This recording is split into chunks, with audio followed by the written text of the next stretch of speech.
going to use a couple of boards from a previous week to show some interesting points, one of which is finding a fit and how you should bid in order to do that, and the other is an introduction to Q bidding. We're also going to look at how we could have made the optimum contract with friendly diamonds. So let's look at the first one, finding that fit. If you picked up that hand, I'm fairly sure that you would bid one spade. And the responder, what should they bid? Well, many of you showed the hearts, but if you have a major suit fit, there's no point in bidding another one. So, East knows that they have a fit immediately, so they should try to decide the level if you're playing a very simple game. So they would count that they've got 6 losers and perhaps deduct one because they think they may have greater than an 8 card fit.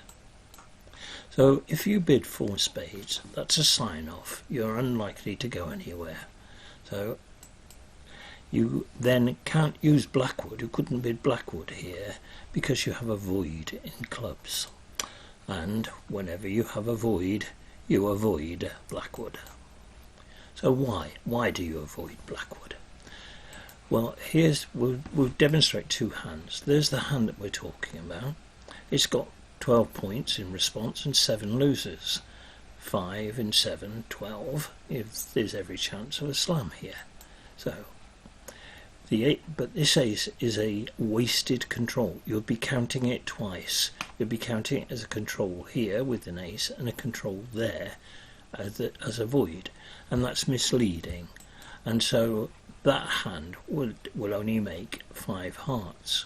However, if I keep this hand the same and then merely switch the jack in the ace, so the jack is now a diamond and the ace is now a club, I keep the points the same, and this hand now has a control as this void, and it's not wasted with the ace over here. And now that makes 7 hearts. So I hope I've persuaded you of the dangers of using Blackwood with a void, and you need to find something else that would help you, and that is Q bidding. But if you can't Q bid, then you are better off signing off. 1 spade, 4 spades. So that's the sign off. You don't use Blackwood when you have a void or a singleton, or if you have a weak doubleton. That's a doubleton headed by a card lower than the king or queen. So don't bid 2 hearts if you are not going to go on and Q bid. And even if that was a 4-4 fit, a 4-4 fit will tend to play better than your hoped for 5-3 split by bidding hearts. Plus, you give information to the opposition, not that it matters on this particular hand. So let's have a look at just an introduction to Q bidding. I'm not expecting you to learn this. So what is a Q bid? It's a bid of a new suit at the 4 level or above when the trump suit is already agreed or implicitly agreed, and it shows a control in the suit bid. All of this will become a little more understandable when we look at an example. And a control may be a key card. So on the first round, a key card is an ace or a void, and on the second round, key card is a king or a void. And you exchange information between the partnership, suit by suit, on the controls that you hold.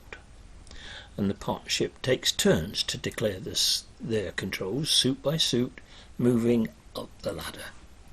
They go through the first round and then the second round. You always assume that you hold the ace and king of trumps, so you will never bid the trump suit unless you want to sign off. So therefore, bidding the trump suit is a sign off. How does that work then? Let's have a look at this hand then. Let's assume we're going to Q bid. So when Q bidding, you remember that you have to assume that you have the ace and king, and you're not going to show them, as that will be a sign off.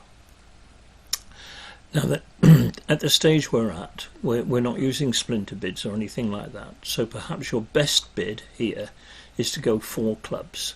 Immediately go 4 clubs, implicitly agreeing the spade suit. It's not Gerber, because you only use Gerber when you're bidding in no trumps. So I'm saying I've got first round control in clubs. It's either an ace or a void. It happens to be a void. There it is. They could move up the tree and they bid the next suit up the line, and their next suit with a control is diamonds. So they bid 4 diamonds as a reply, and they're saying I've got first round control, either a void or in this case an ace of diamonds. So now we're looking at hearts across this side of the table, and lo and behold, I have the ace of hearts, so I bid 4 hearts saying I've got first round control, either the ace or a void. Back to this side of the table, we're up to hearts. They're not going to bid spades because that would be a sign off. So they come all the way round. They haven't got a club control. They haven't got a second round diamond control. But they do have a void in hearts on the second round. So they would say 5 hearts. I've no clubs or diamond second round controls, but I do have hearts. So now back to this side of the table. You bid 6 clubs to say, well, I'm not going to bid spades because that's a sign off, but I've got a second round control now in clubs. So lo and behold, you would bid 6 spades and you'd find your slam. So a qubit is a bid of a new suit at the 4 level, shows agreement of the suit and control in the suit bid. Now one pair did look for the slam. And these are the results that you came up with. There was one rogue result, but we won't talk about that. It'd be embarrassing. So what should have been makeable is the 7 spades. The one person that made 4 spades plus 3 is right. And how? Well, it's all in the planning, I'm afraid. Without planning, it's not going to happen. So you need to remember the adage, 8 ever, 9 never, and that add to it. So here's my hand as declarer, and North leads the ace of clubs. And this is the first time I get to see dummy, and it's time for me to start my planning.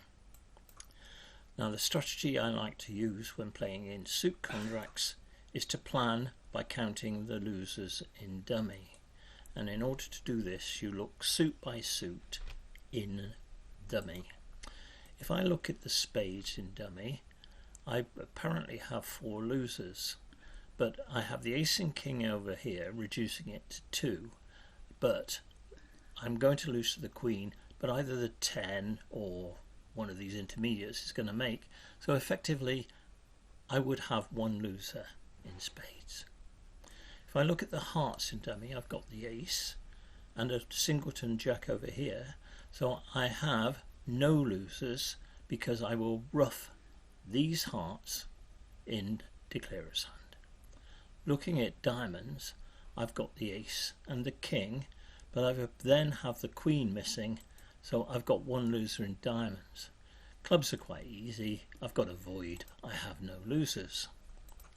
Therefore, I have to find 2 tricks, 1 in spades, 1 in diamonds.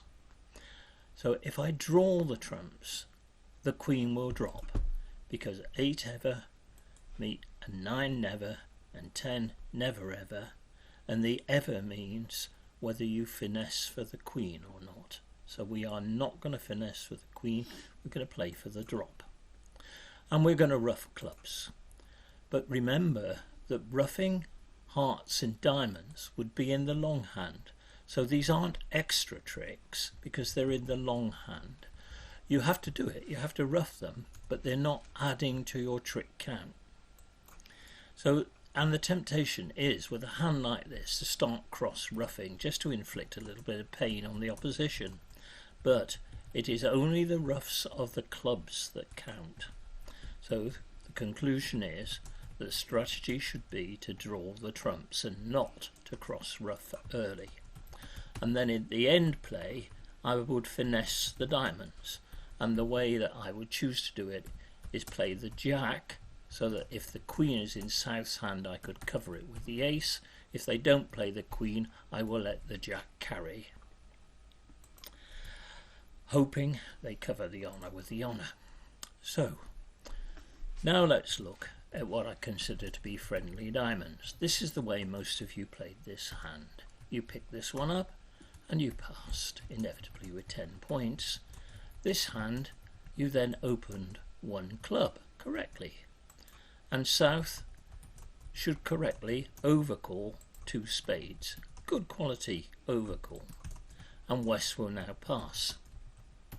North now has the decision. They count their losers. 1, 2, 3, 4, 5, 6, 7. They're going to bid 4 spades, and then they pass out. So that's going to get played in 4 spades. But it only makes 2 spades. And why would that be? No, there are 2 reasons. The first is, do you remember the little wrinkle in the losing trick count? If you have no honours in the bid suit, you should add a loser, and then you're just plain unlucky. If you look at the hearts, the king is bound to get trapped by the ace queen. You're not going to make anything in hearts, you're bound to go off. And the optimum contract was effectively 3 diamonds by north-south, but how on earth would you reach it? And the answer was revealed to all those people who came on Saturday. I just want you to remember that with all the conventions that you play, they're all good, but the road to hell is paved with good conventions.